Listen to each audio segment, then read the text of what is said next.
A young waitress looked at the group of bikers and said softly, "Sir, my mom has a tattoo just like yours."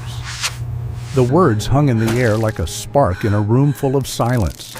The faint scent of fried bacon and old coffee drifted through Willow's Diner, a small roadside cafe in the misty heart of Montana. For Claire Dawson, that scent was as familiar and comforting as her own worn-out sneakers, the perfume of long nights and quiet dreams.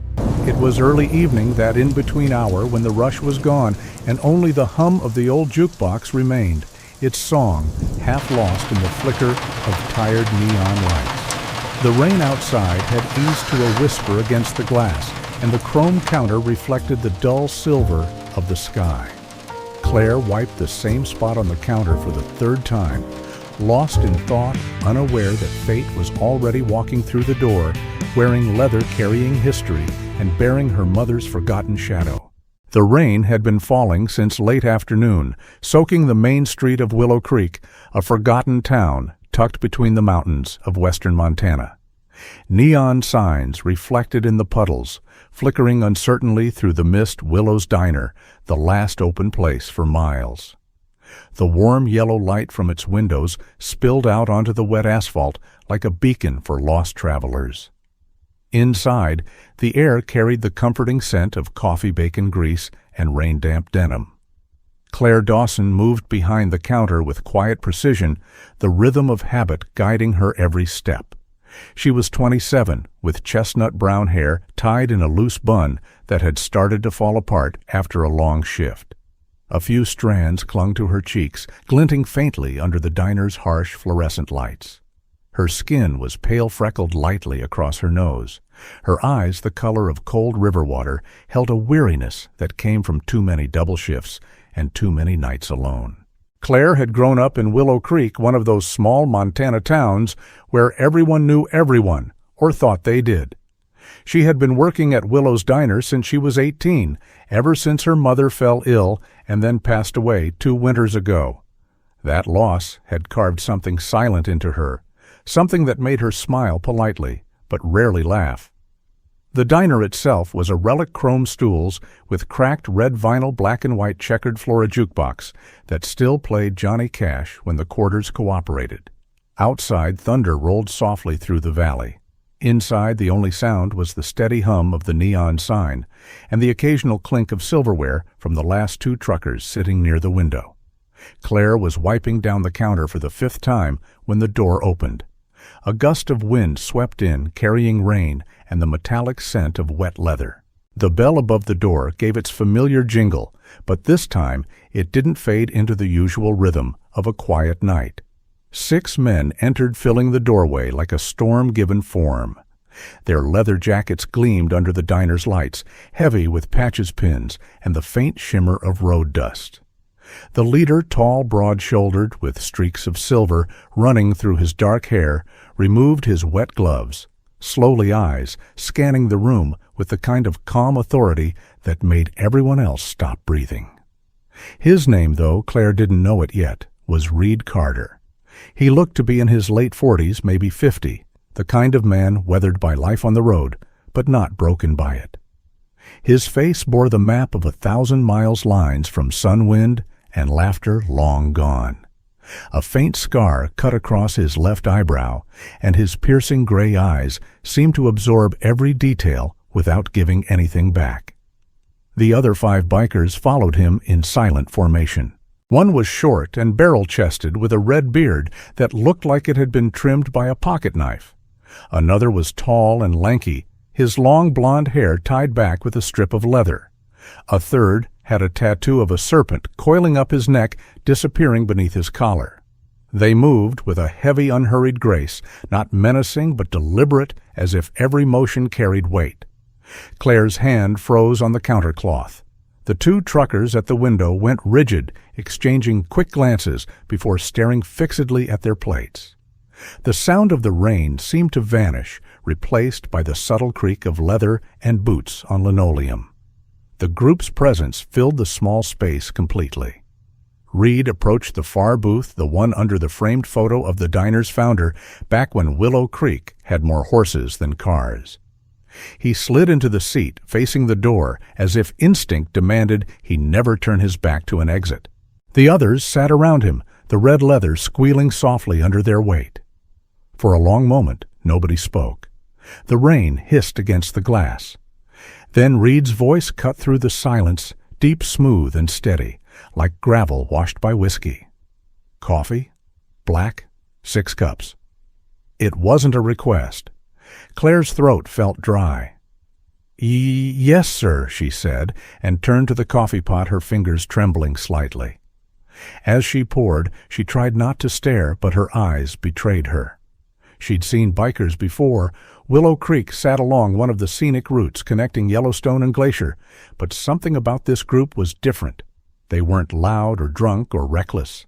They were quiet, watchful, and carried an air of discipline that unsettled her more than chaos ever could.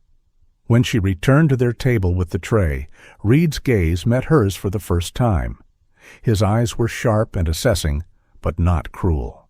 They reminded her of the way her father used to look at the sky before a storm, not afraid, just aware of the power it carried. "Refills are free," she murmured, trying to sound casual. Her voice came out softer than intended.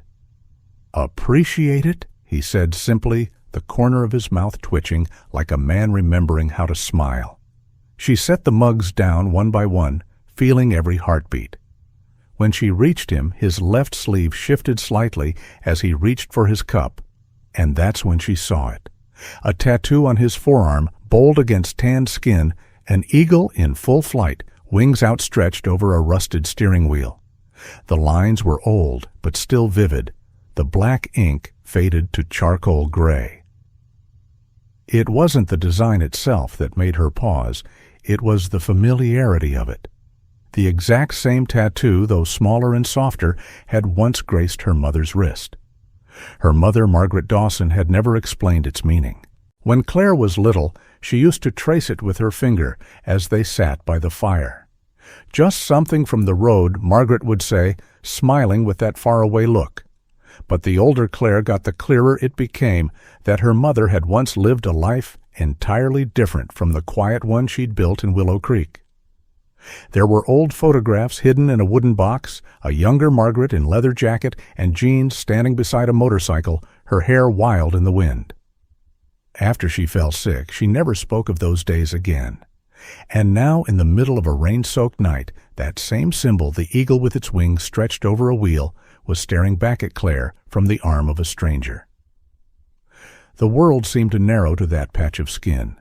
Reed noticed her gaze, and for a heartbeat, their eyes locked again. Something unreadable flickered behind his calm expression, recognition maybe, or surprise. But it vanished as quickly as it came. He took a slow sip of coffee, never breaking eye contact. "You all right, miss?" he asked finally. Claire blinked, her cheeks warming. "Oh, yes, just the rain." Reed's lip curved slightly. "It's been following us all week." His tone was light, but his gaze wasn't. One of the other bikers chuckled quietly. "Guess Montana don't like outsiders."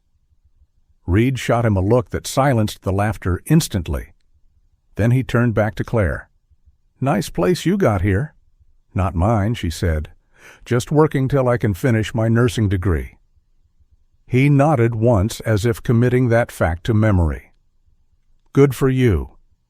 Behind them, the 2 truckers quietly paid and left the bell jingling one last time before the door shut. The diner was now just Claire, the bikers, and the hum of the lights. For a moment she considered saying something, asking where they were headed, or why that tattoo looked so familiar, but the words caught in her throat. She didn't know these men, and yet the pull of curiosity of something old and half-remembered refused to fade. Reed leaned back in his booth, stretching his arms. The tattoo flexed with the movement, and Claire couldn't help staring again. She saw it clearly this time, the eagle, the wheel, and a faint crack in the ink near the right wing. The same imperfection her mother's tattoo had. Her breath caught. Rain hammered harder against the glass. The neon sign outside flickered once, casting the diner in darkness for half a second. When the light returned, Reed was still watching her patient, silent and utterly unreadable. She forced herself to turn away, refilling the coffee pot with shaking hands. But in her chest, her heart was beating to a rhythm that wasn't entirely fear. It was the echo of something she didn't understand, yet something her mother had left behind. When the clock above the counter struck 10, the storm eased. Reed and his men stayed seated, talking quietly among themselves, their voices low and gravelly. Claire busied herself with wiping the counter again, trying not to listen, but fragments drifted over words like the old days, the Ridge and Margie. The name hit her like thunder, her mother's nickname.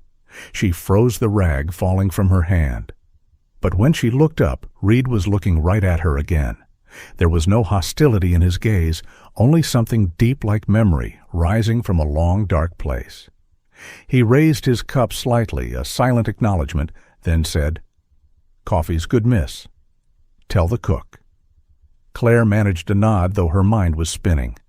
As she watched them, something told her this night was only the beginning, that the tattoo on Reed's arm was not just coincidence, but a doorway to a truth her mother had buried years ago. Outside, lightning flashed far beyond the mountains. The reflection of the neon sign wavered on the puddles, red letters spelling out Willow's Diner, the same sign her mother once used to look at through the same rainy glass. And for the first time in years, Claire felt that her quiet life was about to change forever. The rain had eased into a slow drizzle outside Willow's Diner, but inside the air felt tight, coiled, as if one wrong breath could shatter it.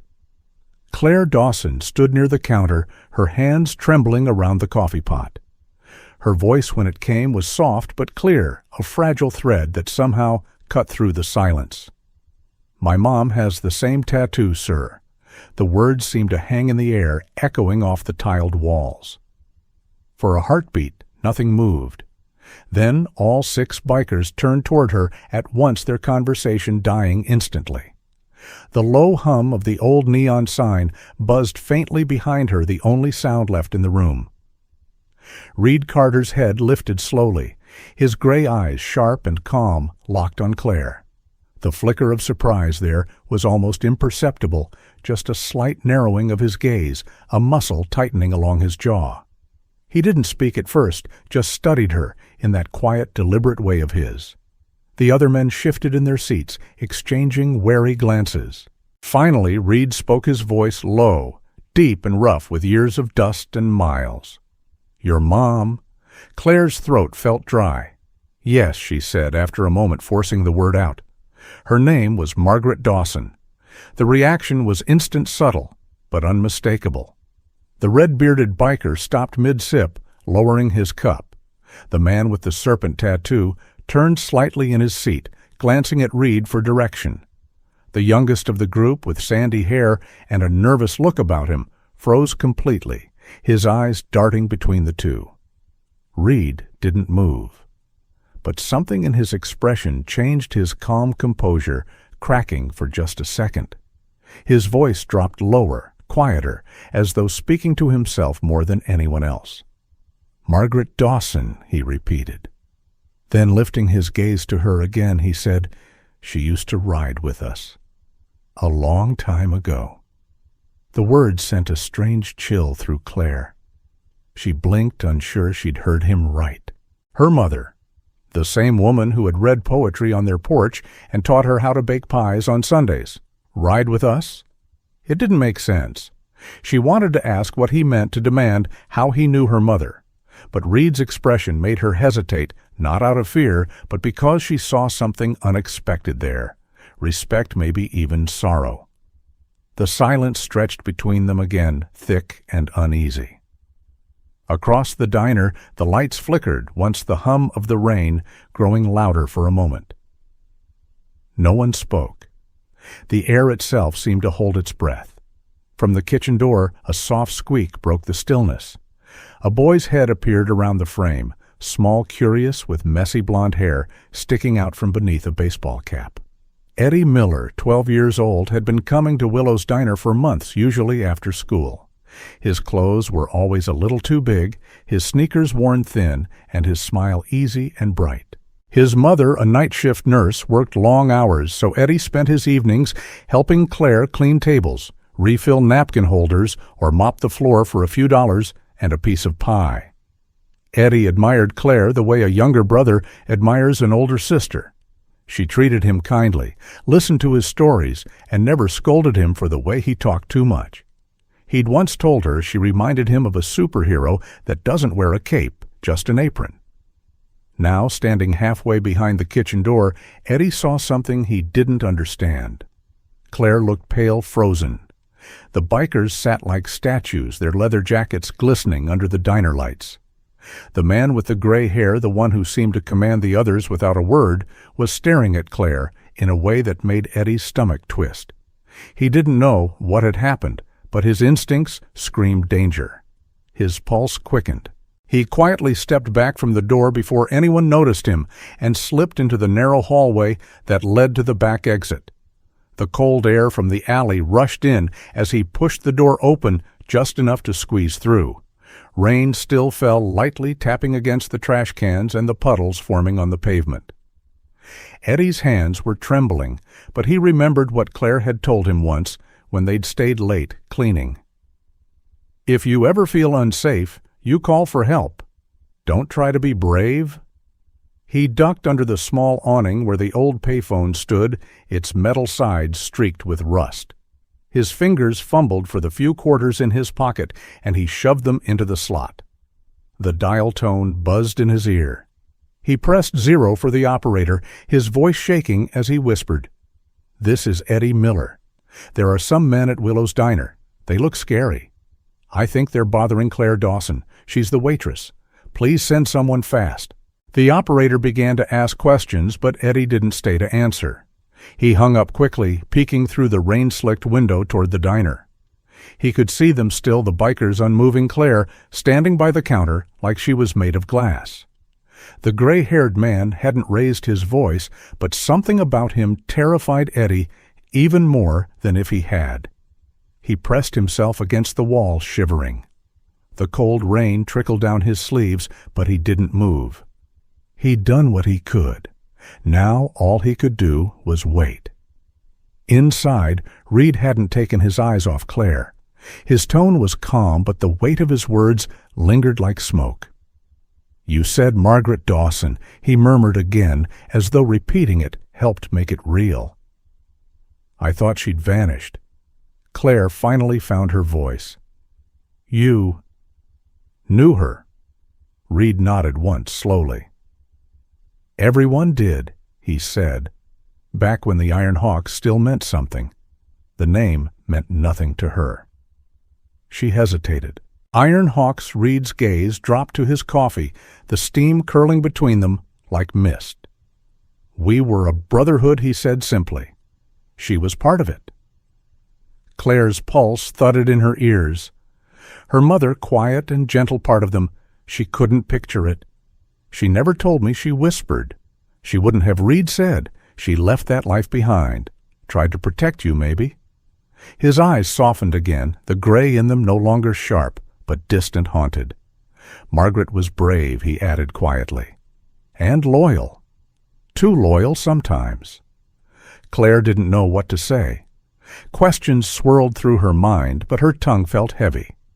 The biker with the serpent tattoo leaned closer, murmuring something low to Reed, but Reed shook his head slightly, silencing him.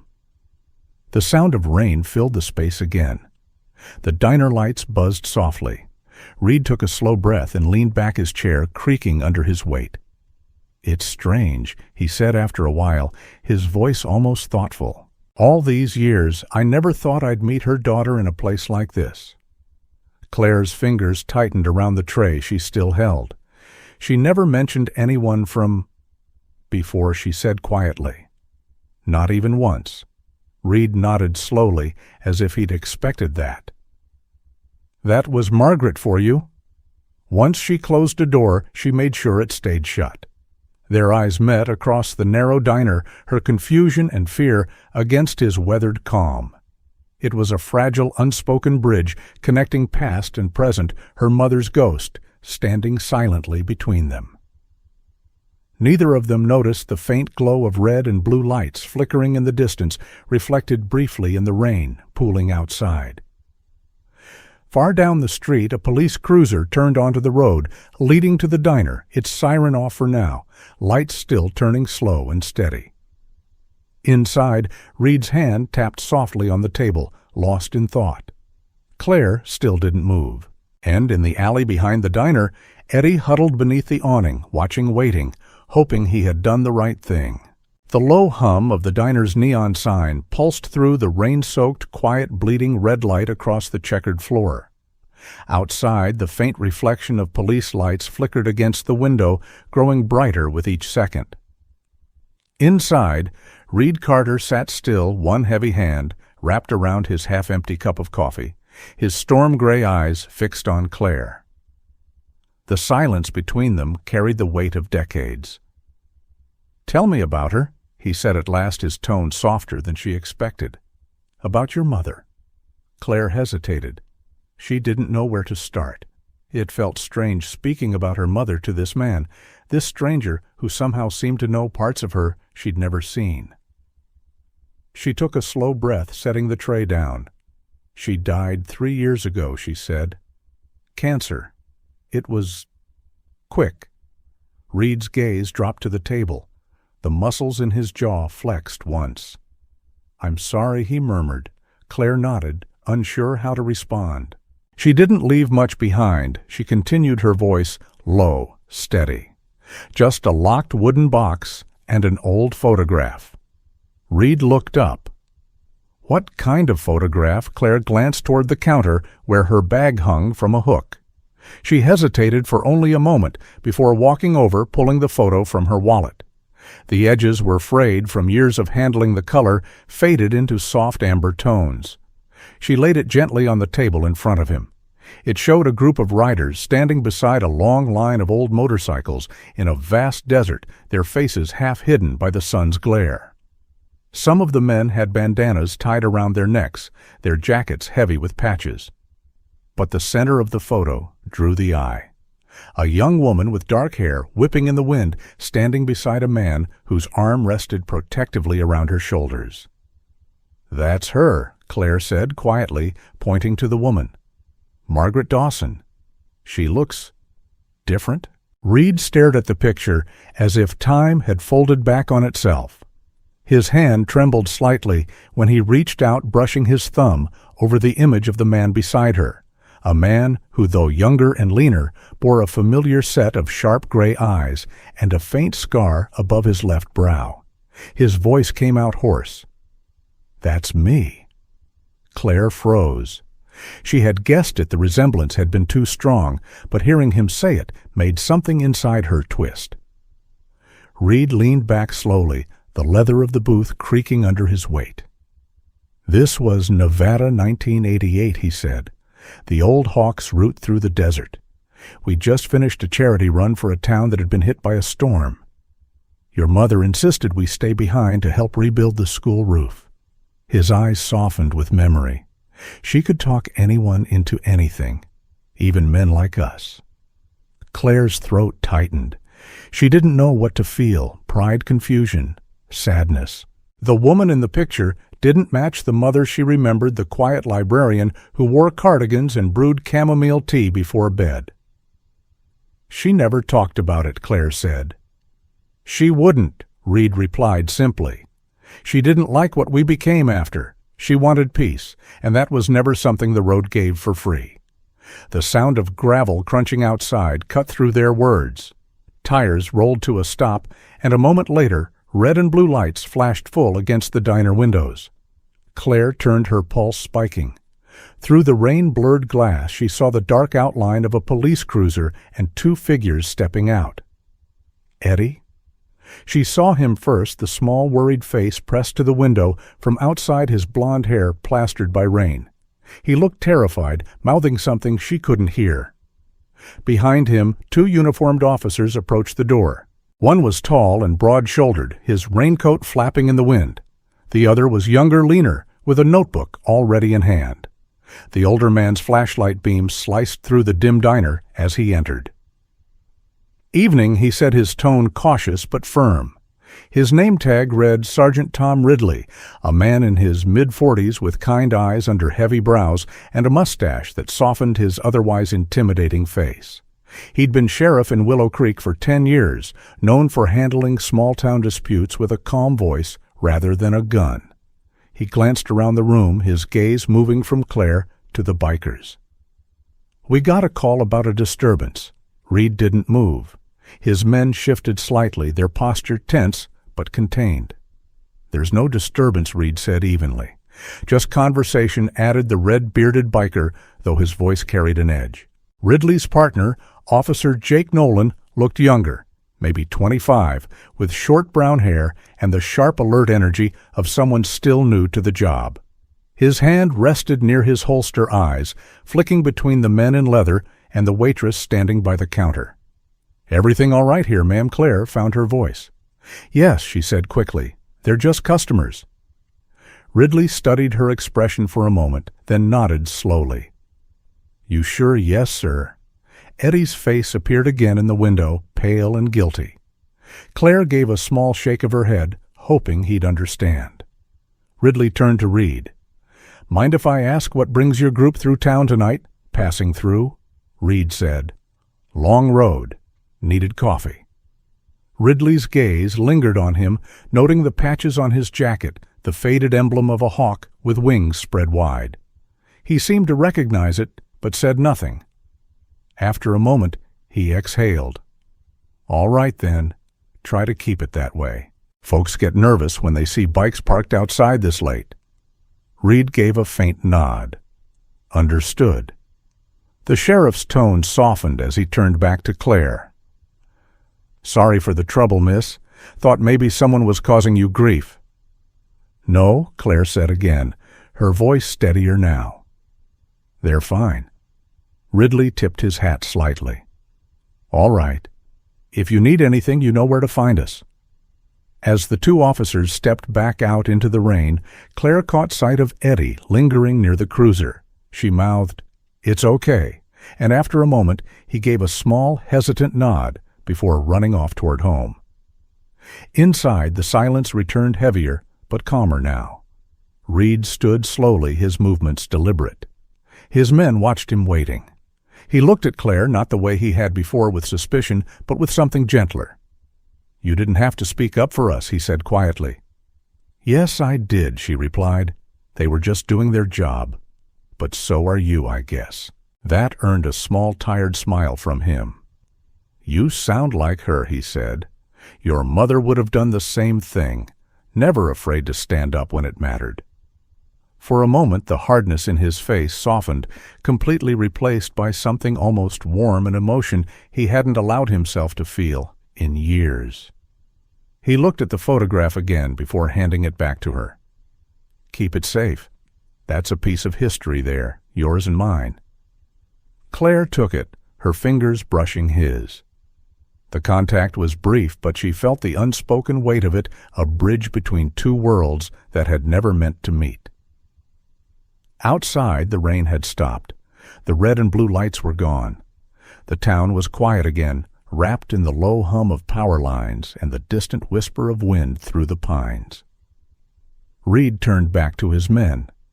"Finish your coffee," he said. "We're not done here." As he sat again, the neon glow caught his eyes, turning them silver for a heartbeat.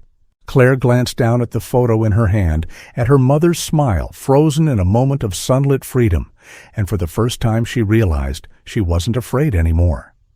She was beginning to understand that her mother's story hadn't ended where she thought it had. It had just taken a long detour down a road she'd never known existed. The rain had stopped some time after midnight, leaving the world washed and glistening under the pale silver light that poured through the diner's windows. The hum of Willow's diner had quieted. The coffee on the counter was cold. The neon sign buzzed weakly. Claire sat opposite Reed Carter, now the faded photograph between them, like an open door to another lifetime. The rest of his men had gone silent, their earlier tension replaced by something solemn, respect for the dead or for memory itself. Reed leaned back in his booth, his heavy leather jacket creaking with the motion. The deep lines on his face caught the light, making him look older, wearier. "You ever hear of the Iron Hawks?" he asked suddenly. Claire shook her head. "No, I don't think so." A faint smile touched his lips. "Figures. We weren't the kind of people you'd find in history books." He rubbed his thumb along the edge of his cup, his eyes distant. Back in the 80s, the Iron Hawks weren't about chaos or crime like folks think when they hear biker club. We were something else. We rode across states delivering supplies after disasters, raising money for towns that got hit by storms or floods. Freedom, loyalty, and brotherhood, that was our creed. We didn't fight for profit. We rode to keep people alive. He paused, his voice softening. Margaret Dawson was one of us, a member by honor, not by patch. She never wanted the colors or the title. Said she didn't need a badge to prove what she believed in. Claire listened, transfixed. The idea of her mother, quiet, graceful, cautious Margaret, roaring down highways among men like Reed, was surreal. And yet as he spoke, she could see it clearly. Her mother's hair whipping in the wind, eyes fierce and alive, not the soft-spoken librarian she'd grown up with, but someone free. Reed continued, his gaze fixed somewhere far beyond the diner walls. "It was 1988, he said. A hurricane hit the southern coast, worst storm we'd seen in decades. Roads were gone, towns underwater, people starving. We loaded our bikes with medical supplies, canned food, and blankets, rode through the flood zones when trucks couldn't make it. Margaret was the one who planned the route, said we couldn't wait for permission when people were drowning." He chuckled softly, but the sound was tinged with nostalgia. She wasn't afraid of anything. Always had that look like she was born chasing the horizon. Claire's eyes began to blur, tears gathering despite her effort to hold them back. "She had a tattoo," Reed said quietly. "Same as mine, the hawk on the steering wheel. But hers had something special. A small crack on the right wing. Said it made her different." Claire blinked, remembering the faded lines on her mother's wrist, the tiny imperfection in the ink she used to trace as a child. "She said the artist sneezed while working on it," Claire murmured, a shaky smile crossing her lips. Reed laughed, a low, genuine laugh that surprised even him. "That sounds like her. She always found a way to make a scar into a story." The sound of his laughter faded, replaced by the distant hum of the refrigerator. For a long while, neither spoke. Then Reed's expression changed, softened into something rawer, more fragile. "She saved my life once," he said. "Not just figuratively. I mean literally, pulled me back from the edge." Claire leaned forward. "What happened?" Reed's eyes clouded. "We were riding through the Nevada backroads after the storm. Mud debris everywhere. I was leading the pack, hit a patch of oil, lost control. The bike flipped, sent me flying into a ditch. Broke my ribs, cracked my head open, bad. The others panicked, thought I was gone. But Margaret..." He exhaled slowly, the memory visibly weighing on him. "She stayed, dragged me out before the gas tank exploded. Sat with me all night in the rain, holding pressure on the wound with her bare hands." Claire swallowed hard. "You could have died." "I almost did," he admitted, "if not for her." His hand went to the inside of his jacket, pulling something from a small worn leather pouch. "When I came to the next morning, she was gone. Took my bike to get help, found a doctor 3 towns over. When she came back, I tried to thank her. She just smiled, said, 'You do the same for me, Reed.' Then she gave me this." He opened his hand. Lying in his palm was a silver bracelet dulled with age, its surface engraved with the faint but legible words, "To R." "She said it was to remind me to stop running from people who care," he said. Said it matched hers. Claire's breath caught. "Hers had to M on it," she whispered, voice trembling. "She never took it off. Not until..." Reed looked up, and for the first time his composure cracked. The air between them felt fragile, almost sacred. "Guess we were two halves of the same promise," he said softly. Claire's tears came freely now. She pressed her hands against her face, trying to hide them, but her voice broke through. She never talked about any of this. She always said she'd lived enough for two lives before me. Reed watched her silently, then leaned forward, resting his elbows on the table. She left because she wanted peace. The road can take a lot from you, but it never gives peace back. She once told me she didn't want her child growing up watching taillights disappear every night. Claire looked at him through her tears. "You loved her, didn't you?" He didn't answer right away. The look in his eyes said more than any words could. "I did," he finally said, voice quiet. And she loved the world too much to stay still. That was her curse and her gift. Outside, the wind rustled the wet trees, whispering softly through the empty street. The red neon sign reflected in Reed's eyes as he turned the bracelet over once more before closing his fist around it. He slid it across the table toward her. "You should have it." Claire shook her head. "No, it's yours." "It was never mine," he said gently. "It was ours. And now it's yours." She hesitated, then picked it up, feeling the cool weight of the metal in her hand. The engraved letters gleamed faintly beneath the diner's dim light. It was strange for something so small, it felt impossibly heavy. Reed leaned back again, his face etched with exhaustion. "Your mother changed the course of a lot of lives, Claire. She saved mine, and more than that, she gave me something worth chasing, a reason to be better than I was." The words lingered, echoing in the silence. Claire closed her eyes briefly, clutching the bracelet tight. For the first time, she didn't just mourn her mother. She understood her, the restless spirit behind the calm exterior, the life she'd chosen to leave behind for Claire's sake.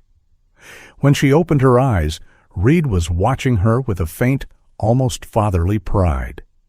"You've got her courage," he said. "The same fire." Claire smiled through her tears. Maybe she whispered.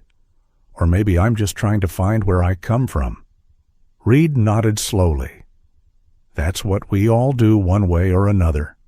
Outside, the first rays of dawn began to stretch across the horizon, washing the wet asphalt in pale gold. The night had finally loosened its grip. Reed stood his shadow tall against the window, and for a brief second he looked like a man, half caught between two times the one he'd lived and the one he'd lost. He turned toward her before walking away, his voice quiet but steady. "Your mother would be proud of you, Claire Dawson. Don't ever doubt that." As the sun broke over Willow Creek, Claire sat alone in the booth, the silver bracelet gleaming softly in her palm. Somewhere in that quiet morning light, she felt her mother's spirit not as a ghost, but as something alive whispering through her veins, like the open road. The first light of morning crept across the mountains of Willow Creek, washing away the night's shadows with a soft golden warmth. The rain had long since passed, leaving the road slick and gleaming like ribbons of glass. Inside Willow's diner, the smell of coffee and rain-damp leather still lingered. The neon sign, tired from a night of flickering, finally dimmed into silence as daylight took its place. Claire Dawson stood near the window, her reflection faint against the glass. Her eyes were swollen from tears she hadn't tried to hide, but her face was calm now, like the earth after a storm. The bracelet lay on the table before her, the engraved words, "To R," catching the morning light. It felt both heavy and light at once, a bridge between her mother's hidden past and the life Claire had only begun to understand. Reed Carter rose from the booth slowly, his movements deliberate, his leather jacket creaking softly. The other bikers, men hardened by years on the road, followed him quietly, each one leaving a few bills beside their empty cups out of habit or respect. The red-bearded one gave Claire a small nod as he passed, while the youngest, a sandy-haired man who couldn't be more than 30, offered her a faint, awkward smile before turning away. They filed out one by one into the morning light, their heavy boots echoing against the linoleum floor. But Reed stayed behind. He lingered by the door, then turned and walked back to the counter where Claire stood. The sunlight from the window touched his face, softening the lines that had once made him look carved from stone. There was a gentleness in his eyes now, the kind that comes only from remembering something or someone too deeply. He reached into his jacket and pulled out a small weathered envelope, the edges curled and yellowed with age. He set it gently on the table beside the bracelet. "She wrote this," he said quietly, 20 years ago. She gave it to me the night she left. I never opened it." Claire's breath caught. Why not? Reed gave a small rueful smile. "Because I thought I'd see her again, thought I didn't need to read what she hadn't said yet." His gaze fell to the envelope. "But maybe it wasn't meant for me, not really." He pushed it toward her. The faint cursive handwriting across the front read, "For R when the road ends." Claire hesitated before touching it, her fingers trembling slightly as she broke the seal. The paper inside was fragile, the ink faded to a pale brown. She unfolded it carefully. The writing was her mother's, the looping script she remembered from childhood birthday cards and the notes left on the kitchen counter before work. Her mother's voice seemed to whisper through the words. "Dear Reed, if you ever read this, it means I didn't find my way back. I wish I could tell you the road was enough, that freedom filled every empty space inside me. But I've learned that freedom isn't running, it's staying. It's standing still long enough to know what you love and then living honestly by it. If I ever have a daughter, I'll tell her that freedom isn't about escape, it's about truth.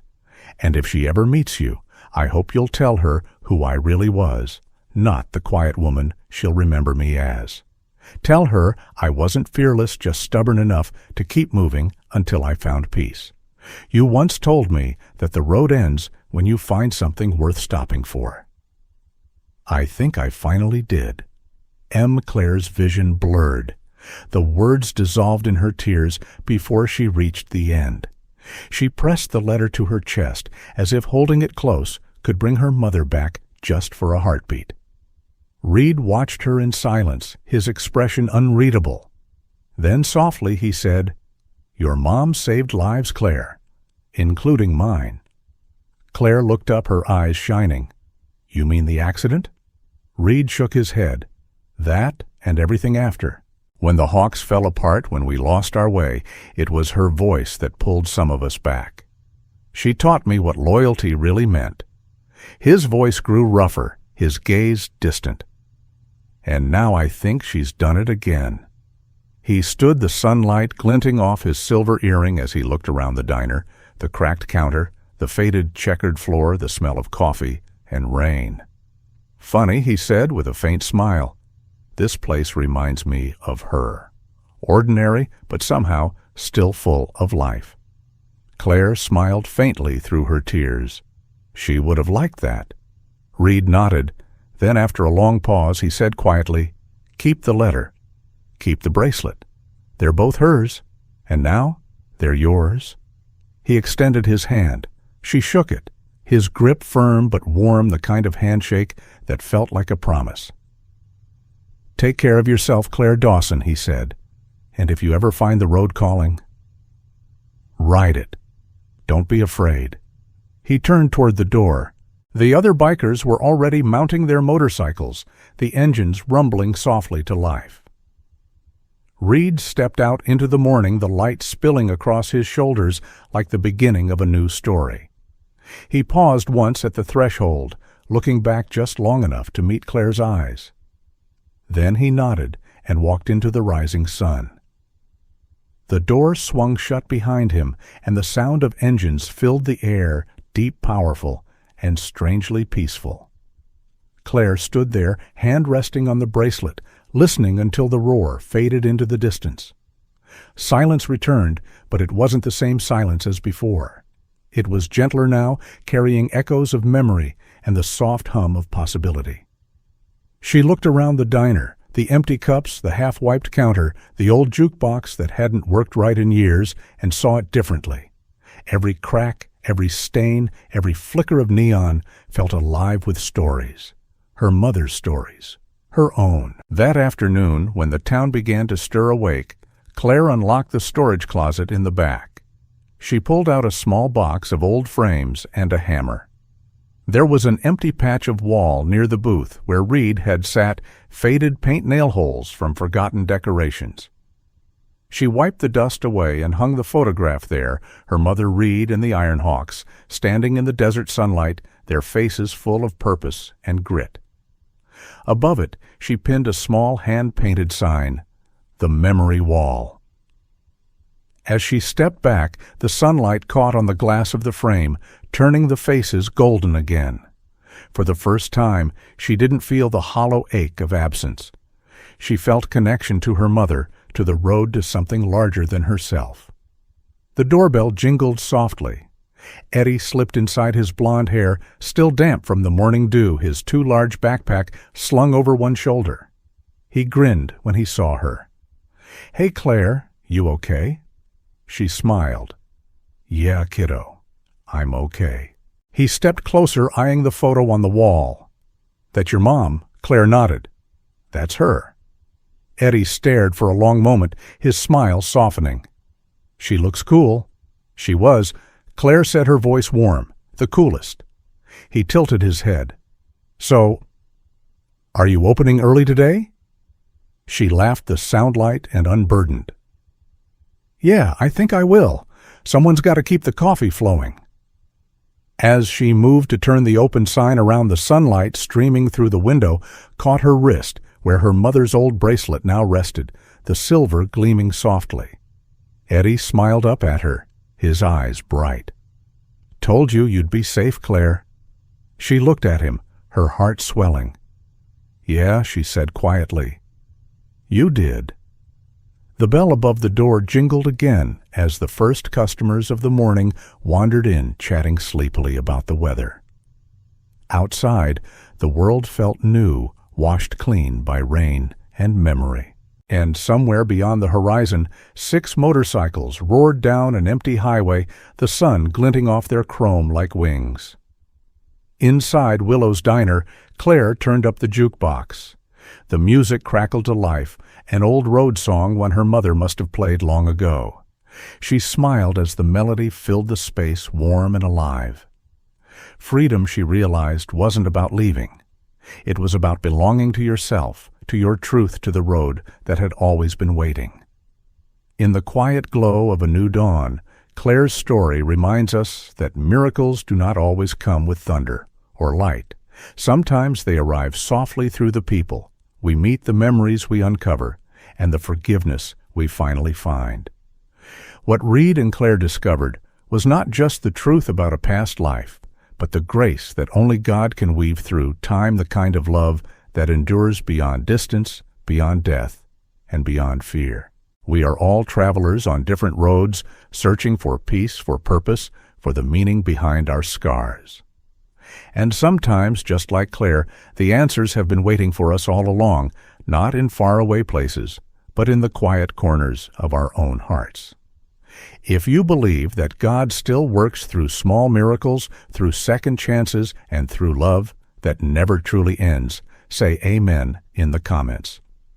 Share this story with someone who might need a reminder that no past is wasted, no soul is forgotten, and no prayer goes unheard. Subscribe to the channel, leave your thoughts below, and may God bless you and everyone you love. Amen.